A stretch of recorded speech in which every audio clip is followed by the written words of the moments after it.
सांगशील कश्मीरा वामा चित्रपटामुळे काय तुझी भूमिका आहे नेमकी याच्यामध्ये? ओके, तर वामा लढाई सन्मानाची 23 तारखेला रिलीज होतोय संपूर्ण महाराष्ट्रात, गोवा, मध्य प्रदेश. आणि सरला नावाची भूमिका आहे आणि सरला नावाप्रमाणेच अगदी सरळ साधी मुलगी, पण जोपर्यंत कोणी तिच्या वाकड्यात शिरत नाही आहे तोपर्यंत. जर वाकड्यात शिरलं तर तुम्ही टीजरमध्ये बघतच आहे की ती स्वतःच्या स्वाभिमानासाठी समोरच्याला अगदी धुवायला सुद्धा कमी करत नाही आहे. काय सांगशील तू स्वतः किती रिलेट करू शकते या कॅरेक्टरसोबत? खूप जास्त. म्हणजे जसं तुम्हाला माहिती आहे की मी न्यूमरॉलॉजी आणि ॲस्ट्रॉलॉजी, वास्तू वगैरे पण करते. तर मी जेव्हा कॅरेक्टर करते तेव्हा माझा एक वेगळा अभ्यास सुरू होतो की मी तिची पत्रिका तयार करते डोक्यात की तिचं काय कॅरेक्टर आहे. मग सरला न्यूमरॉलॉजिकली बघितलं तर सरला 1 नंबर येतं, त्याच्या टोटल जी येते. मग त्याप्रमाणे 1 नंबरची जी माणसं असतात ती मॉडेल पण वाकणार नाही, तशीच सरला आहे की तिच्या मतांशी ठाम आहे, पण ॲट द सेम टाईम ती सगळ्यांना सांभाळून घेणारी आणि अशी आहे. आणि खऱ्या आयुष्यात कश्मीराची टोटल पण 1च येते. त्यामुळे माझी जी मतं आहेत ती अगदी ठामपणे मांडायला मला आवडतात आणि वेगवेगळा अभ्यास करायला आवडतात. आणि हो, म्हणजे मी आहे फेमिनिस्ट आणि I am very proud of that. आणि मला नेहमी दोन्ही बाजूंचा विचार करण्याची सवय आहे. आणि जसं मी मगाशी पण म्हणाले की फक्त स्त्रीत्व नाही, पुरुषांना पण तेवढाच मान सन्मान हा प्रत्येक स्त्रीनी पण दिला पाहिजे. कारण आपण आत्ता म्हणतो जशा केसेस बघतो तशा आपण काही स्त्रिया ह्या बातम्यांमध्ये तर तुम्हीच आम्हाला दाखवता, त्या आम्हाला ज्या कळत आहेत की प्यायलेल्या आहेत रस्त्यावरती, त्यांचे काही तमाशे चालले आहेत, खूप सिगरेट पिणं आणि आहारी जाणं. मला एवढंच त्या स्त्रियांना म्हणायचं की आपला हक्क मिळालेला आहे तर त्याच्यातून तुम्ही चांगलं काहीतरी घडवून आणलं पाहिजे. आणि ह्या सगळ्याचा तुमच्याच तब्येतीवर परिणाम होणार आहे, तर कशाला त्या गोष्टी आपण करू. म्हणजे याच्यामध्ये कुणाबरोबर कंपॅरिझन किंवा कॉम्पिटिशन नाही आहे. आपल्या हक्काबरोबर आपली शारीरिक मानसिक परिस्थिती जी काही ती सांभाळणं पण गरजेचं आहे. 23 मे 2025 रोजी वामा लढाई सन्मानाची हा सिनेमा येतो. प्रेक्षकांना काय वाटतं? प्रत्येक स्त्रीने स्वतःच्या पायावर उभं राहिलं पाहिजे, स्वतःसाठी स्वतःच्या मान सन्मानासाठी लढा द्यायला हवा. एक माणूस म्हणून तो तिचा हक्क आहे ते समजून घेण्यासाठी. आणि आपल्या आयुष्यात असलेल्या वेगवेगळ्या स्त्रियांच्या मान सन्मानासाठी सगळ्या पुरुषांनी हा सिनेमा बघायला 23 मे पासून येतोय. तो नक्की थिएटरमध्ये जाऊन बघा. साकारलेलं आहे. मुळात तारेवरची कसरत होती माझ्यासाठीही, कारण रिअल लाईफमध्ये मी बाय हार्ट ट्रुली फेमिनिस्ट आहे. स्त्रिया ह्या पुरुषांपेक्षा 2 पावलं 4 पावलं पुढेच आहेत घरामध्ये, समाजामध्ये. आणि त्यांना स्त्रियांना जी आयुष्यामध्ये सॅक्रिफाईस जे त्यांचा त्याग असतो तो पुरुषांपेक्षा निश्चितपणे खूप जास्त असतो. आपण पुरुष प्रधान संस्कृतीमध्ये आहोत म्हणून आपण एक मीपणामध्ये पुरुष अनेक, सर्व म्हणत नाही परंतु अनेक पुरुष मीपणामध्ये राहत असतात. असं न करता स्त्रियांना योग्य सन्मान दिला पाहिजे. हा माझा फिल्मची स्क्रिप्ट हातात येण्याच्या आधीचा जो आणि नंतरचा सुद्धा जो पॉईंट ऑफ व्ह्यू आहे तो निश्चितपणे असाच आहे. ज्यावेळेस फिल्मची स्क्रिप्ट माझ्याकडे आली होती तर त्यावेळेस ह्या कॅरेक्टरच्या मेंटॅलिटीच्या आणि हार्टच्या आतमध्ये शिरून ते तेवढं कन्व्हिन्सिंग प्ले करायचं होतं. त्याच्यामुळे जवळपास आजही माझ्याकडे 200-250 पेजेसचा रिसर्च पेपर आहे की म्हणजे डॉक्टर महेश कुमार आणि सुरेश राव नागरे हे जे ट्रान्सफॉर्मेशन आहे तर ते थोडंसं कठीणच होतं माझ्यासाठी करणं. परंतु जेव्हा शूटिंग सुरू झाली त्यावेळेस एक खळखळ नदी वाहते त्याप्रमाणे फिल्म आम्ही रेकॉर्ड टाईममध्ये कंप्लीट करून 23 नोव्हेंबर शूटिंगचा पहिला दिवस आणि 23 मे 2025 रिलीजचा दिवस, 6 महिन्याच्या याच्यामध्ये ह्या व्यक्तीनं दिवस रात्र काबाड कष्ट करून म्हणजे अक्षरशः रात्री 1-1 वाजेपर्यंत काम चालायचं आणि सकाळी पहाटे 5 वाजता म्युझिक डायरेक्टरच्या दरवाजावर नॉक असायचं यांचं. तर कधी त्या 4 तासात कधी झोपत असतील, कधी बाकीचे कामं करत असतील.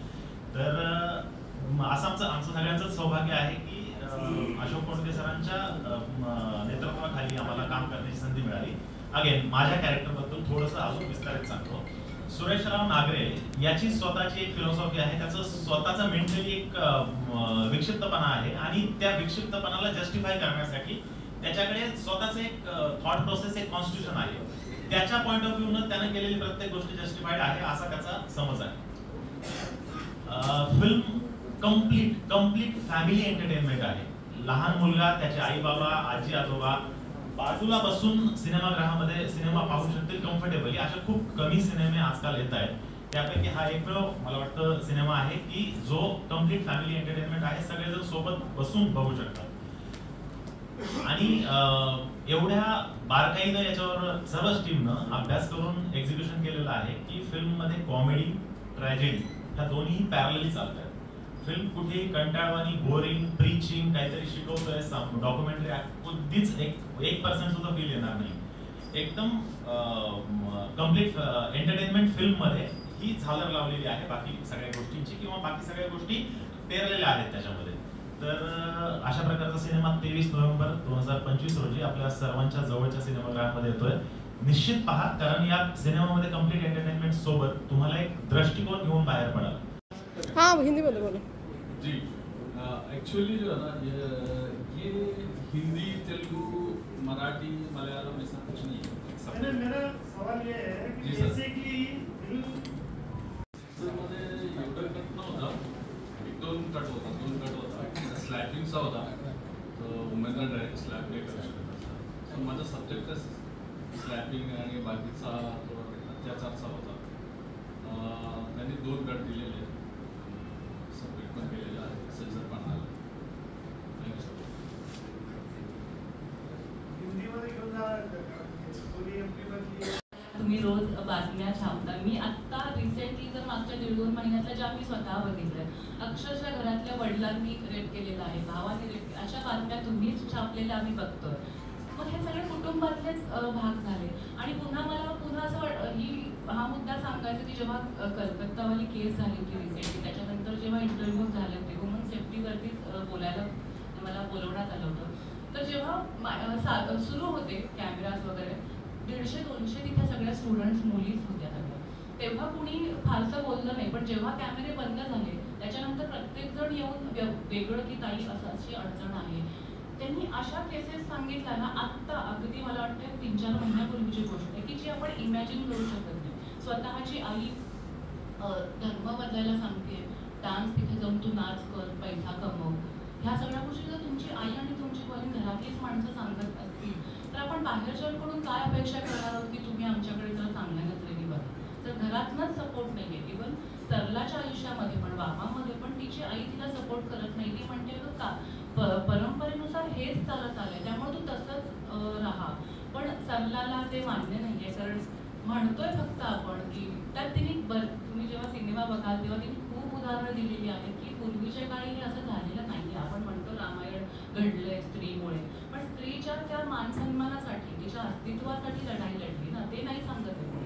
तर फक्त त्यांच्यात लढा झाला, रावण आणि राममध्ये लढले, पण ते कुणासाठी, आणि त्याचं स्त्रीमुळे झालं, पण स्त्रीच्या मानसन्मानासाठी झालं. मग तेव्हा जर मानसन्मान जपला जात होता तर आत्ता काय, हा प्रश्न सरलाचा आहे. मला अपेक्षित आहे की तो मिळायला पाहिजे, कारण आपण म्हणतोय, अजूनही आपण म्हणतोय, नाहीतर वुमन सेफ्टी हा इतका मोठा इश्यू झाला नसता मला असं वाटतं. आज इतके जर रेप केसेस होतात किंवा इतक्या प्रमाणात महिलांच्या केसेस आपण पुढे आलेल्या बघतोय, तर त्या मला असं वाटतं कुठेतरी अजून मेंटली ती गोष्ट तेवढ्या प्रमाणात ॲक्सेप्ट केलेली नाही आहे. म्हणून मे बी आपण ते सीन वाईज न बघता की असं प्रत्येक घरी तशीच गोष्ट घडत असेल असं नाही, वेगवेगळ्या परिस्थितीत घडत असेल, पण मेंटॅलिटी अजूनही कुठेतरी तशी आहे असं मला केलेली आहे. आणि खरंच खूप छान आहे लोकेशन, म्हणजे आम्ही कथानकच तसं आहे की मराठी, आणि तिथे खूप मराठी माणसं आहेत आपली, आणि तिथे राहणारीच कुटुंब, तिथली राहणारीच फॅमिली आहे, असंच कथा तिथेच राहणारी आहे, म्हणजे उज्जैनमध्ये राहणारीच फॅमिली आहे, तसंच कथा. सुशी वास्तववादी कथा आहे, कुणाची म्हणजे कुणाच्या बाबतीत असं झालंय अशी कथा आहे की इमॅजिनेशन काय आहे कथा कशी? नाही, हे प्रत्यक्षात प्रत्येकाच्या घरी खूप गोष्टी घडतात. आता फाउंडेशन्स आहेत माझे स्वतःचे, खूप स्त्रिया येतात ज्यांच्याकडे घरी अशा अडचणी आहेत. तर आमचं म्हणजे हा वैयक्तिक माझा वाटला करणे, माझं वैयक्तिक फाउंडेशन वगैरे आहे, महिला गृहोद्योग पण आहे. तर खऱ्या आयुष्यात पण मी या सगळ्या गोष्टींमध्ये कार्यरत आहे. पण गोष्ट ही लिहिण्यामागचं आमचे जे डिरेक्टर आहेत अशोक सर, ती त्यांची थॉट प्रोसेस आहे. मला वाटते त्यांच्या आयुष्यामध्ये कुठेतरी पाहिलेली अशी गोष्ट हां. ज्याच्यामुळे ते इन्स्पायर झाले, त्याबद्दल ते जास्त व्यवस्थित सांगू Yes. शकतात. नाही आणि आणखीन एक मला विचारायचं होतं मामा, मी विचारू की नाही, सगळं मी नाही, बरं ठीक आहे, विचारा तुम्ही, विचारा. मला तुम्हाला प्रश्न होता की जे आयटम सॉन्ग वगैरे दाखवलं ती गरज होती, कथेची गरज आहे का? सर हा दोघांचं कॅरेक्टर आहे ना ते वेगळं आहे, ते दाखवायला लागणार मला, नाहीतर आहे ना ते यांचं कॅरेक्टर निघून नाही येणार. ते काय करतात, त्यांचं पाठीमागचं काय प्रॉब्लेम आहे आणि कसं तिथे जातात हे सगळं चित्रपट माझं तर म्हणूनच ठेवलं. Otherwise I don't want to आम्ही अनाथ आश्रमामध्ये जाऊन त्यांना अन्नदान, आणि ते खरोखर केलेलं, आम्ही फक्त शूटिंगचा सेटअप उभा केलेला नाहीये. प्रत्यक्षात आम्ही शूटिंगच्या माध्यमातून किंवा का होईना त्या दिवशी आमच्या प्रोडक्शन हाऊसकडून जेवढं देता येईल, कारण आपण नेहमीच म्हणतो की आपण समाजाला नेहमी देणं लागतो आणि ते दिलं पाहिजे. तर आपण जर घेतोय तर आपण दिलं पण पाहिजे. कर्मांचं गणित लेन देन होत राहते. त्यामुळं तिथे आपल्या इथे आपण माहिती की त्यांनी आश्रम उभे केले, त्यांनी महिलांना, लहान मुलांना कसं आयुष्य दिलं किंवा एक घर दिलंय, एक परिवार दिलाय. तर तो एक त्यांच्या माध्यमातून ती एक म्हणजे प्रत्येकाही त्या त्या क्षेत्रामध्ये कसं पूर्ण आलेलं आहे त्याची एक आपण म्हणतो ना की मार्गदर्शन म्हणून त्यांना आम्ही समोर ठेवतो. सो आत्ताच्या घडीला एक मिनिट, लोकेशन आहे एमपीचं. नमस्कार सगळ्यांना, आपली आधीपासून ओळख आहे तरी पण नव्याने पुन्हा एकदा सांगेन, कश्मीरा कुलकर्णी आणि वामा लढाई सन्मानाची या सिनेमा हा 23 तारखेला येतोय सगळ्यांच्या भेटीला, आणि त्यासाठी आम्ही आज पुण्यात आलोय. तर जसं तुम्ही विचारलं, वामा, आपण लहानपणापासून वामांगी रखुमाई दिसे दिव्य शोभा म्हणत म्हणत मोठे झालो. तर डाव्या बाजूला उभी असलेली व्यक्ती जी आपल्या शास्त्रांमध्ये नेहमी स्त्री असते, त्यामुळे स्त्री म्हणजेच वामा आहे. आणि हा सिनेमा स्त्री शक्तीवरती, सशक्तीकरणावरतीच अवलंबून आहे, त्याच्यावरतीच आधारलेला आहे. त्यामुळे एक स्त्रियांच्या आयुष्यातली व्यथा आणि त्याची कथा घेऊन आम्ही तुमच्यासमोर आलेलो आहोत. कारण आत्ता आपण पूर्वीच्या काळापेक्षा आत्ता बरीचशी सुधारणा झालेली आहे. आपण बघतोय की स्त्रिया आता नोकरीला वगैरे लागलेल्या आहेत, घराच्या बाहेर पडत आहेत, पण तरीही कुठेतरी खेडेगावात अजूनही ती परिस्थिती आहेच. पण शहरात सुद्धा जेव्हा बेडरूमचं दार बंद होतं तेव्हा आतमध्ये तिच्याबरोबर नेमकं काय घडतंय हे तिलाच जास्त व्यवस्थित माहिती. तिच्या आतमध्ये काय व्यथा आहेत किंवा काय मानसिक अवस्थेमधून ती जाते, ते अगदी सहजपणे ती सगळ्यांसमोर सांगू शकतेच असं नाही आहे.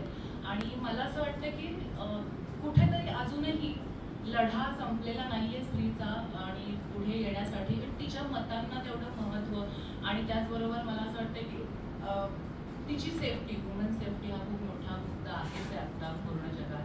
तर मला असं वाटतं त्या दोन गोष्टी खूप महत्त्वाच्या आहेत आणि त्यावर कुठेतरी प्रकाश पडावा म्हणून हा विषय घेऊन आम्ही तुमच्या सगळ्यांसमोर येतो. हो, कारण आणि दोन्ही गोष्टी आहेत. जर तुम्ही बघितलं तरी ठीक आहे, समोरचा माणूस तो कुणी असू शकतो, पुरुष आहे, तुमच्या घरातली व्यक्ती आहे, बाहेर रस्त्यावरची व्यक्ती आहे. एम्पॉवरमेंट आहे, पण ती लढतीये सुद्धा, फिजिकली ती फाईट करताना सुद्धा दाखवते.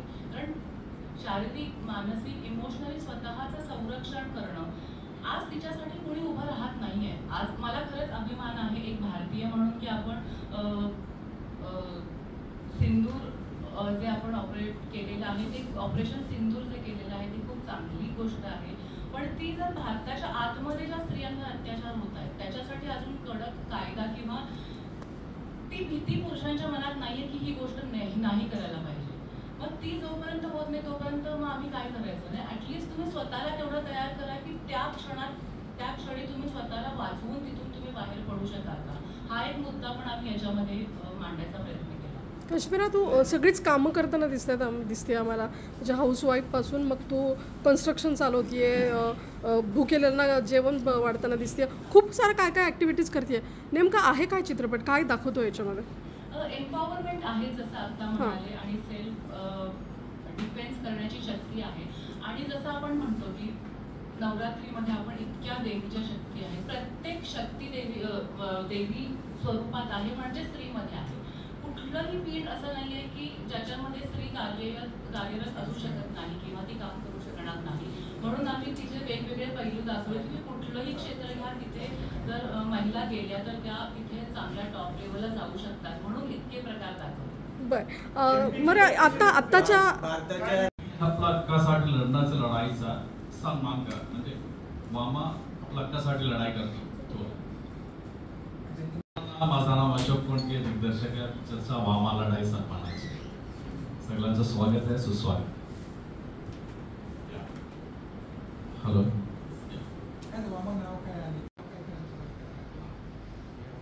सिनेमाबद्दल थोडंसं सांगा.